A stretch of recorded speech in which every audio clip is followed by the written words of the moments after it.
নমস্কার, আমি আশিস সাহা। আজকের এই ভিডিওতে আপনাদের স্বাগত জানাচ্ছি। আজকের আমাদের ভিডিও টিউটোরিয়াল একটি ভিডিও।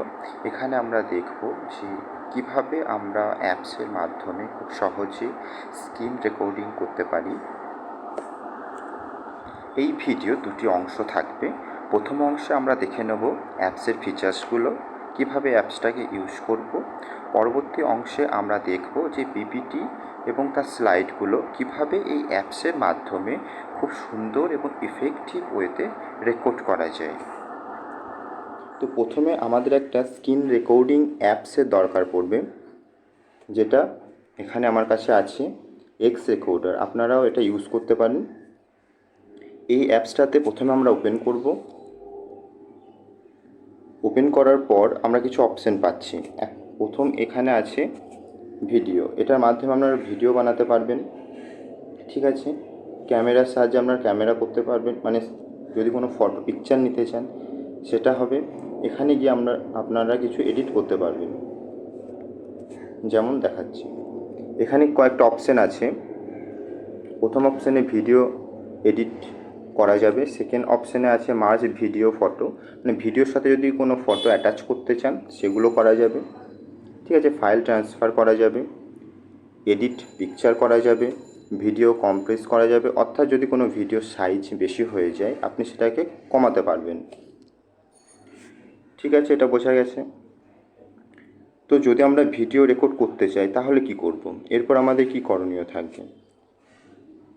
এরপর আমাদের যে করণীয় থাকবে, আমরা সেটিংয়ে কিছু চেঞ্জ করে নিতে পারি, ঠিক আছে। সেটিংয়ে গিয়ে আমাদেরকে এই অ্যাপসটাকে প্রথমে অ্যালাউ করে নিতে হবে, যেটা ওপেন করার সাথে সাথে আপনাদেরকে ইনস্ট্রাকশন দেওয়া হবে অ্যাপস থেকে।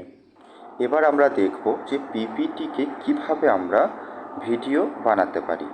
অর্থাৎ পিপিটির মধ্যে আপনাদের যে স্লাইডগুলো থাকবে সেগুলোকে যখন আপনারা স্ক্রিনে রেকর্ডিং করবেন সেখানে আপনাদের কী কী করণীয় থাকবে।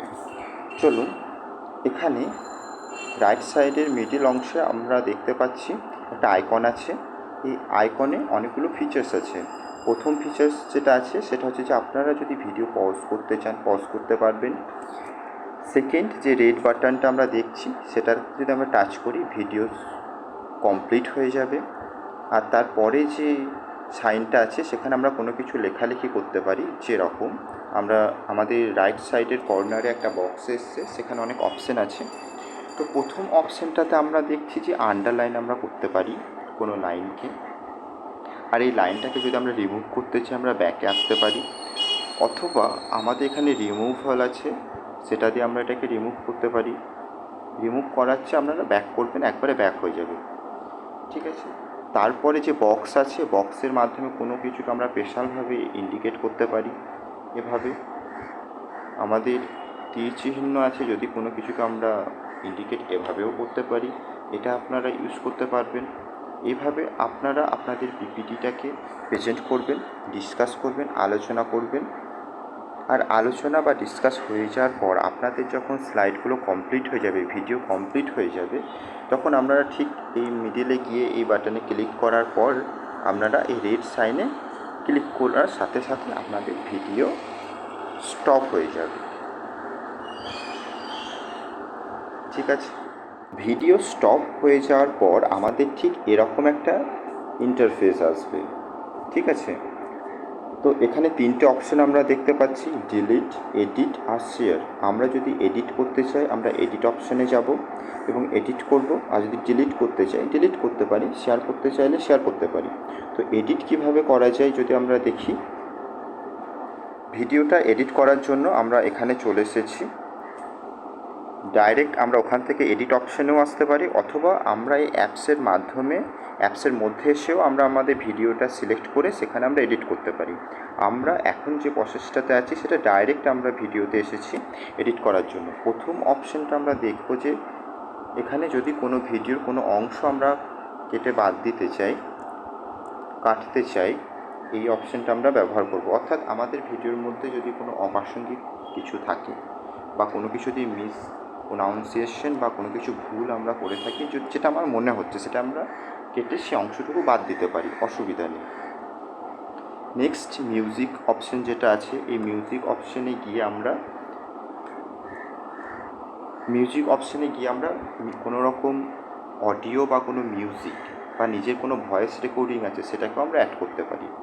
টেক্সটে গিয়ে আমরা কোনো কিছু নতুন টেক্সট আমরা অ্যাড করতে পারবো। স্টিকারে গিয়ে আমরা স্টিকার ইউজ করতে পারি, অসুবিধা নেই। আরও আমাদের অনেক অপশন এখানে অ্যাভেলেবেল আছে। ক্রপ করতে পারি, রোটেট করতে পারি, এখানে ব্যাকগ্রাউন্ড যেটা আছে সেটাতে আমরা ইউজ করতে পারি। টেক্সট যদি অপশানটা আমরা নিই লাইক এরকমভাবে, যদি আমরা এটা করতে চাই এটা আমরা এখানে এসে রাখতে পারি। এটাতে আমরা কালার দিতে পারি, বিভিন্ন ধরনের কালার আছে, ঠিক আছে, এটাও আমরা করতে পারি। মানে আমরা ভিডিওটা কমপ্লিট হয়ে যাওয়ার পর যখন এডিট করছি আমরা এভাবে এডিট করতে পারি। এক্সট্রা কিছু লেখার থাকলো সেটা আমরা লিখতে পারি, কিছু জানানোর থাকলো সেটা আমরা করতে পারি।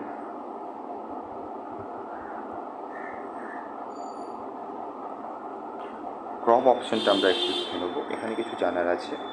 যদি আমরা এই ভিডিওটা ইউটিউবে আপলোড করতে চাই বা ইউটিউবে থাম্বনেল ইউজ করতে চাই তখন আমরা কিন্তু এই অপশানটা ইউজ করব, 16:9, ঠিক আছে। যদি আমরা ইনস্টাগ্রামে আপলোড করতে চাই এই অপশানটা ইউজ করব, তাহলে পরে সেরকম আমাদের পজিশন চলে আসবে, বুঝতে পারছি। যদি টিকটক ভিডিওতে আমরা করতে চাই তখন তাহলে এভাবে আমরা এডিট করব, ঠিক আছে। বেসিক্যালি আমরা ইউটিউবে আপলোড করব, তাই আমাদের এই অংশটা থাকবে থাম্বনেল বানানোর সময়, আদারওয়াইজ এরকমই থাকবে, কোনো অসুবিধা নেই। তখন এই অপশানটার কোনো ইউজ করার কিছু দরকার নেই ইউটিউবে যদি আমরা আপলোড করি। এই অপশানটা মূলত থাম্বনেল ইউজ করার জন্য বললাম, মানে থাম্বনেল বানানোর সময়। ওকে, আশা করি আমরা বুঝতে পেরেছি কিভাবে আমাদের স্ক্রিন রেকর্ডিংয়ের মাধ্যমে খুব সুন্দর একটা ভিডিও বানাতে পারি। তারপর সেটা ইউটিউবে আপলোড কিভাবে করব সেটা আমরা পরবর্তী ভিডিওতে দেখব। আপাতত আপনারা ভালো থাকবেন, দেখা হচ্ছে নেক্সট ভিডিওতে। ধন্যবাদ।